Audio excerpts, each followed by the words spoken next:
이번에는 우리가 앞에서 여러 개의 데이터를 갖고 있는 배열, 리스트, 그 다음에 해시 테이블이라고 하는 걸 해보다 보니까 우리가 if문을 쓸 때도 있고 for문을 쓸 때도 있고 while문을 쓸 때도 있고 이렇다는 거예요. 그래서 지금까지는 우리가 이제 그런 것들을 필요할 때 잠깐 봤었는데 한번 정리를 해보려고 합니다. 자, 그래서 if문이라고 하는 거 이제 여러분이 해보셨잖아요. 그죠? 그래서 if문은 어떨 때 이렇게 가고 그렇지 않을 때 다르게 가라라고 하는 게 if문이에요. 그래서 만약에 조건을 검사를 해서 그게 true 값이면 맞다라고 하면 이 밑에 있는 함수 상자를 실행을 하게 됩니다. 자, 이런 그림이 나온다는 거예요. 그래서 이런 그림을 코드로 만들면 이렇게 되는 거예요. if라고 하고 소괄호 안에 조건이 들어가는데 그 조건이 요거인 거죠. 그 다음에 중괄호 안에 실행되는 데이터가 요 함수 상자가 되는 거예요. 그래서 자, 여기 중괄호 안에 있는 게 일종의 함수 상자다라고 생각을 하시면 되겠죠. 실행되는 내용이다라고 보시면 될 겁니다. 이게 if 구문이에요. 우리가 이미 해본 겁니다. 그죠? 뭐뭐 할 때는 이렇게 해라. 그렇지 않으면 그게 뭐예요? else라고 하는 거죠. 그죠? 그래서 어쨌든 자, 여기에 if라고 하는 거에 예를 들어보면 자, count라고 하는 변수 상자를 만들고 equal 두 개를 하면 뭐예요? 왼쪽과 오른쪽이 같으냐? 자, count라고 하는 변수 상자에 들어가 있는 값이 1이냐? 를 확인을 해서 1이 맞으면 어떻게 돼요? 요 중괄호 안에 요쪽이 되는 거죠. 중괄호 안에 있는 코드를 실행을 해서 count 변수 상자 안에 있는 거를 자, 콘솔 창으로 출력을 하는 거죠. 근데 그게 아니라고 하면 어떻게 돼요? 밑에 있는 코드를 그냥 실행해 버립니다. 이거는 요 안에 중괄호는 실행하지 않고 그게 뭐예요? false가 되는 거죠. 그 다음 코드가 실행이 된다. 자, 근데 if라고 하는 거가 아닌 상황에 그냥 if를 빠져나가서 그냥 다른 코드를 실행하는 게 아니라 if가 아닌 상황에 대해서 일정한 코드를 실행해 주고 싶다라고 하면 else를 쓴다는 거예요. 그래서 else 뒤에 있는 중괄호가 실행된다. 그래서 조건을 검사를 해서 이게 true가 아니라 false면 여기 else 뒤에 있는 중괄호 안에 코드가 실행된다라고 보시면 됩니다.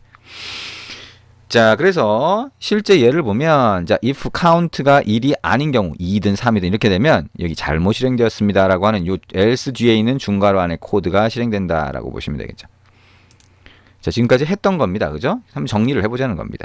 그리고 조건이 여러 개가 있는 경우가 있어요. 그죠? count가 0인 경우, 1인 경우, 2인 경우, 3인 경우 다 다르게 실행되게 하고 싶다라고 하면 if 다음에 else if를 쓴다는 거예요. 또 else if는 원하는 대로 쓸 수 있습니다. 그리고 그 뒤에 조건을 또 다른 조건을 주고요. 그 다음에 그 중괄호 안에 실행할 수 있게 그렇게 만들어 줍니다. 네, 스마트폰에 메시지가 이렇게 오는 게 그대로 보이고 있죠. 자, 아무튼 자, 여기에 스위치 이제 그 다음에 여기 한 게 뭡니까? 지금 if라고 하는 걸 했었죠. 그죠? 그러면 그 다음에 스위치 구문을 한번 사용을 해봅니다. 그래서 자, 스위치 구문을 사용을 하는데 스위치는 뭐냐? 자, if라고 하는 거를 if else else if 다음에 else if죠. 자, if else if 이렇게 가는데 각각이 코드가 좀 많아지는 거예요. 그래서 이 스위치 케이스라고 하는 거는 스위치 뒤에 조건에 해당하는 변수만 딱 집어넣습니다. 그래서 아까 count는 1이냐 비교하는 게 아니라 count라고 하는 변수를 집어넣고 케이스 뒤에 그 count의 값을 넣어요. 0이냐 1이냐 2냐. 그러면 훨씬 더 코드가 간결해지죠.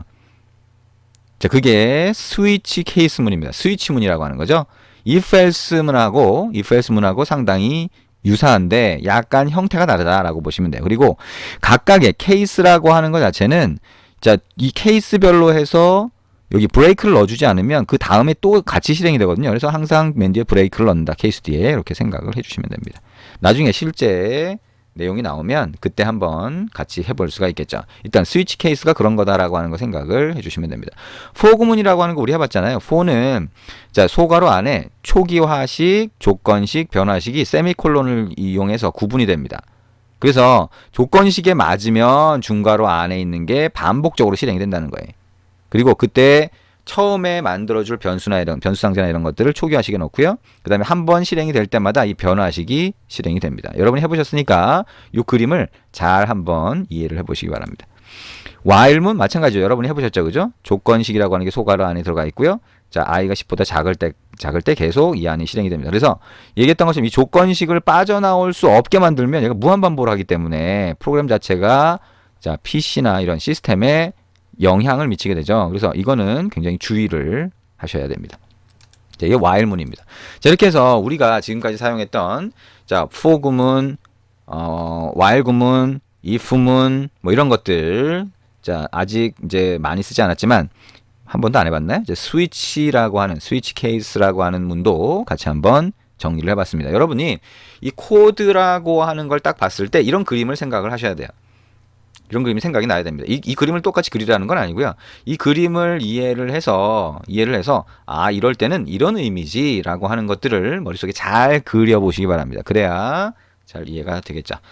자, 이번 장에서는요. 자, 10장이었죠? 자, 이번 장이 좀 길게 진행이 됐습니다. 근데 어쨌든 이번 장에서는 실제 화면에다가도 필요한 대로 막 보여주기도 했었고요. 좀 재미가 있었죠? 화면에 뭔가 보여지면 여러분이 훨씬 재미있게 코드를 만들어 보실 수가 있습니다. 근데 어쨌거나 우리가 한 개 데이터가 아니라 여러 개의 데이터를 변수 안에 한꺼번에 넣어서 관리를 하려다 보니까 데이터를 어떻게 집어넣을 거냐, 데이터를 어떤 순서로 집어넣을 거냐, 그 안에 있는 데이터를 확인을 할 때 어떤 방법으로 확인할 거냐 이런 것들을 쭉 같이 한번 알아봤고요. 그때 자, for 구문, while 구문, if 구문 이런 것들이 사용되게 된다. 자, 그런 것들이 사용이 돼야 편리하게 쓸 수 있으니까요.